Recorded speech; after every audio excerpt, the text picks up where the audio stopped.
SRF Audio.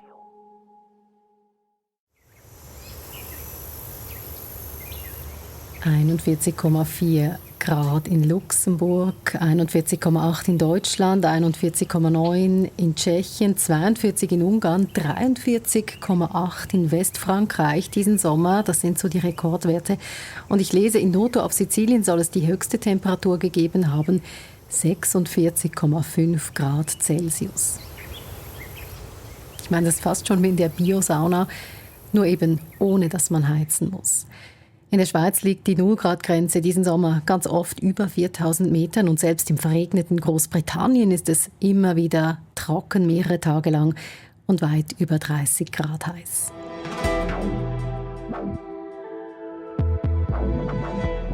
Die Hitze, sie liefert mit diesen Zahlen sowieso ideales Smalltalk-Futter fürs Büro oder für den Grillabend, das ist klar.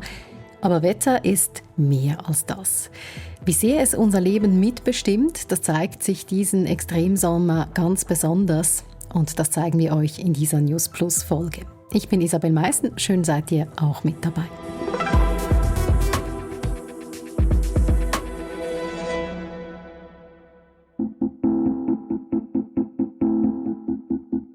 Im Juni 2024 habe ich eine meiner liebsten News Plus Folgen gemacht.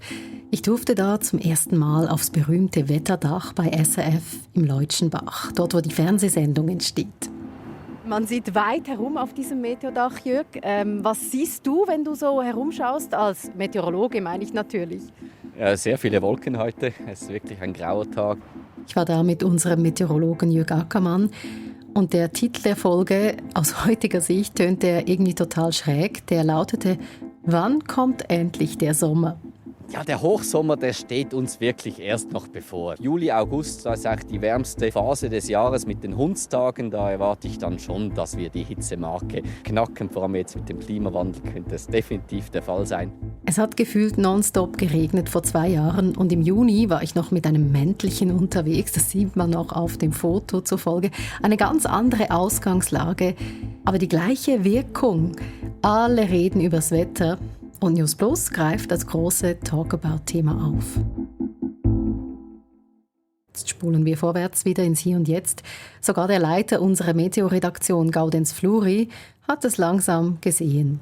Ich habe mich gerade heute Morgen ein bisschen geärgert, weil ich war jetzt gut 2 Wochen in den Ferien und komme zurück und das Wetter ist immer noch genau dasselbe. Ich spreche noch immer über einzelne Platzregen, einzelne Gewitter und einer Hitzewelle. Ob es jetzt die 3., die 4. oder die 5. ist, spielt eigentlich gar nicht so eine Rolle. Und nicht nur on air, im Radio und im Fernsehen immer das Gleiche. Auch privat werden die Meteorleute andauernd auf die Hitze angesprochen. Ja, sehr oft. Jetzt natürlich in den Ferien bin ich auch immer wieder angesprochen worden. Wann hört es endlich auf mit dieser Hitze? Ist das noch normal? Und diese Sachen, die sind jetzt natürlich überall immer da. Ich weiß aber, dass sich die Leute auch melden, wenn ihr Regen bekannt gebt oder sonst etwas. Wann schreiben die eigentlich?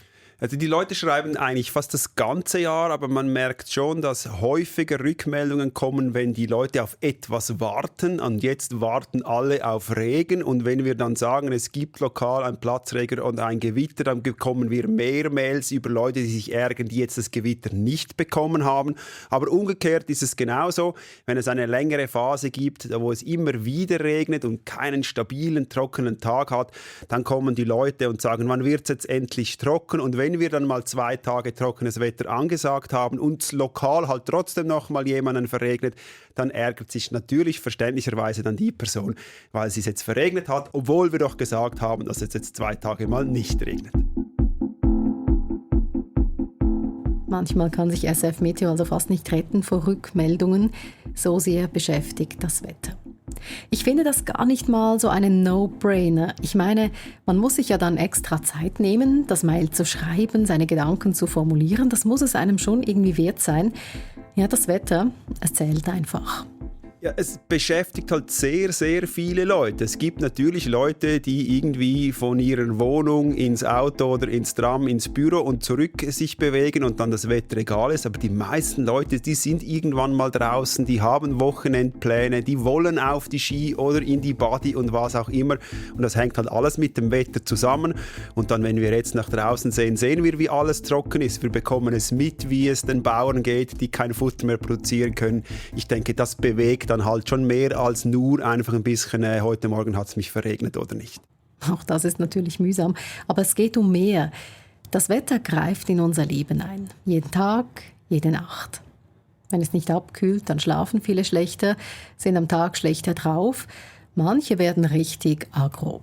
Aus der Forschung ist bekannt, dass Hitze die Aggressivität sich selbst gegenüber, aber auch anderen gegenüber verstärkt. Es gibt bevölkerungsbezogene Daten, wo wirklich gezeigt wurde, dass auch durchaus Gewalttaten erhöht sind während Hitze.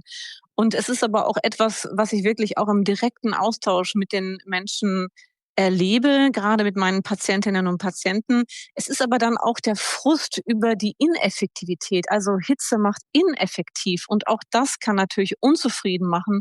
Und Unzufriedenheit ist sicherlich auch ein Potenzial, durchaus aggressiv zu werden. Wir sind gereizt, wenn es dauerhaft heiß ist, sagt Claudia Treidl-Hoffmann, Professorin für Umweltmedizin. Und wir sind träger. Das hat Auswirkungen im Büro und in der Schule. Heute ist ja in vielen Kantonen ein schweißtreibender Schulstart gewesen. Und Jean-Michel Héritier macht sich Sorgen. Er ist bei einem Lehrpersonenverband in Basel. Dort, wo Hitze in den Räumlichkeiten ist, dort wird das Bildungsniveau ganz sicher nicht mehr steigen, sondern sinken. Und wie zu Hause gibt es in einigen Schulzimmern neu Ventilatoren an der Decke, aber längst nicht überall. Und nicht überall hat man die Möglichkeit, den Unterricht in den Wald zu verlegen oder mal in ein Museum. Doris Ilk ist Co-Leiterin der Basler Volksschulen. Sie setzt genau auf solche Ausweichmaßnahmen. Aber wir wissen natürlich, wenn es so wie jetzt momentan über längere Zeit heiß bleibt, dann werden andere Maßnahmen dringender, dann braucht es wirklich bauliche Maßnahmen.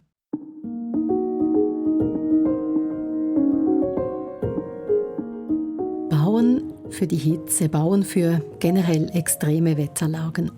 Nicht nur in den Schulen natürlich. Generell bereiten sich europäische Länder auf Veränderungen vor, hat uns Wissenschaftsredaktor Christian von Burg in einer News-Plus-Folge erklärt. Am Beispiel der spanischen Region Malaga, die ganz viele weiße Fassaden hat. Keine riesigen Glasscheiben mehr gegen Süden, das dürften Architekten und Bauherrinnen jetzt hoffentlich langsam lernen. Und auch enger bauen, das macht Sinn bei neuen Siedlungen, aber ein Großteil unserer Städte und Dörfer ist gebaut. Und da müssen wir mit der bestehenden Bausubstanz weiterarbeiten. Also vor allem besser dämmen gegen Hitze und Kälte, besser verschatten und kühlen, wo nötig. Und dann müssen wir eine grüne Infrastruktur drumherum bauen. Also Bäume pflanzen, den Asphalt aufreißen, Wasser versickern lassen. Man nennt das auch Schwammstadt. Bauen ist ja das eine, aber den Lebensrhythmus dem Wetter anpassen, das ist etwas anderes. Es wird wohl eine Mischung sein aus baulichen Anpassungen, Klimaanlagen und eben früher aufstehen und dafür eine längere Mittagspause einlegen. So wie sich die Menschen im Mittelmeerraum das seit jeher in den heißen Phasen eingerichtet haben. Das Wetter greift in unser Leben ein, in unseren Körper, in unsere Wohnungen und Häuser und in unsere Wirtschaft natürlich auch. Vieles, was selbstverständlich scheint, wird bei extremem Wetter plötzlich schwierig. Auf der Alp haben die Kühe Durst, der Alpkäse schwitzt und muss extra gekühlt werden. Gemüse verkümmert oder kommt ganz komisch viel zu klein heraus. Das hat Landwirtin Mila Buser News Plus kürzlich erzählt an ihrem Gemüsemarktstand in Basel. Das ist einfach schwierig. Das ist für uns ist auch schon schwierig. Und das, vor allem, dass du hast vorher im Frühling alles geschaut und gemacht, schneiden und spritzen. Spritzmittel sind teuer auch noch. Und nachher kommt solches Wetter. Solches Wetter, sagt sie. Das Gemüse leidet. Und in den Seen und Flüssen verenden bei dieser Hitze die Fische. Für Schiffe, die Fracht transportieren, wird es langsam richtig eng. Heute gehört in den Radionachrichten bei SRF. Wegen der Trockenheit haben ja viele Flüsse momentan wenig Wasser. Der Rhein in Deutschland könnte deshalb schon bald nicht mehr durchgängig befahren werden. Der Rhein trocknet aus, der Warentransport wird komplizierter, nichts bleibt unberührt vom Wetter. Gerade wenn es sich von seiner extremen Seite zeigt, so wie jetzt. All diese Aspekte des Extremwetters diesen Sommer, was es körperlich, gesellschaftlich, wirtschaftlich mit uns macht, haben wir in separaten News Plus Folgen vertieft. Von dort stammen auch die meisten Quotes. Ich verlinke euch all diese Folgen in den Shownotes, falls ihr einen Aspekt euch genauer anhören wollt.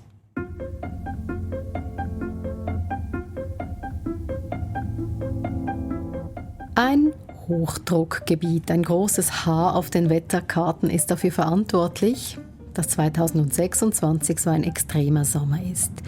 Dieses Hochdruckgebiet chillt seit Wochen über Europa, sodass selbst in der grünen Schweiz die Wiesen gelblich aussehen und die Klimaanlagen teils ausverkauft sind. Grundsätzlich einfach ein Hochdruckgebiet nach dem anderen, immer und immer wieder. Schlussendlich ist das auch ein bisschen Zufall, dass es jetzt genau im 2026 so weit ist, dass es so lange so trocken und so heiß ist. Aber man muss auch sagen, dass die Klimatologen doch schon seit Jahrzehnten sagen, dass es so kommen wird, dass wir heißere und trockenere Sommer bekommen werden. Und jetzt schlägt es halt mal so richtig voll zu. Die Wahrscheinlichkeit für trockene, heiße Sommer, die nimmt zu mit dem Klimawandel und die Chance, dass es sehr, sehr kühle Sommer gibt, die ist eher klein geworden. Schaut euch mal die SRF Meteo App für die nächsten Tage an. Fast nur Sonne, immer über 30 Grad. Möglicherweise wird es in einer Woche dann etwas kühler, aber das ist nicht sicher. Und es kann sein, dass der extreme Sommer dann auch noch den Herbst beeinflusst.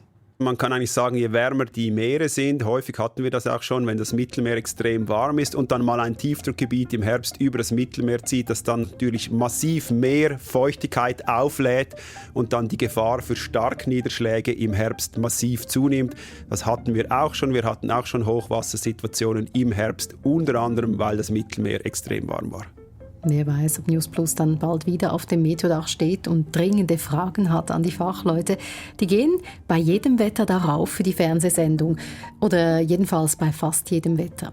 Also bei Gewitter dürfen wir nicht aufs Dach, auch wenn da theoretisch ein Faraday'scher Käfig um uns herum gebaut wurde, ist es zu gefährlich und auch nicht unbedingt angenehm, wenn da ein Blitz einschlagen würde während einer Live-Sendung. Das Spannendste ist für mich, ich bin in den Bergen aufgewachsen und bekannt als Schneefan, wenn ein halber Meter Schnee auf dem Dach liegt, dann ist das natürlich das Beste.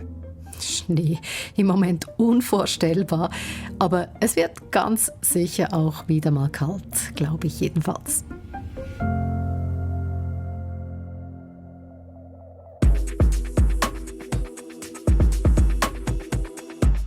News Plus heute, Peter Hanselmann, Lea Sager und Isabel Meissen.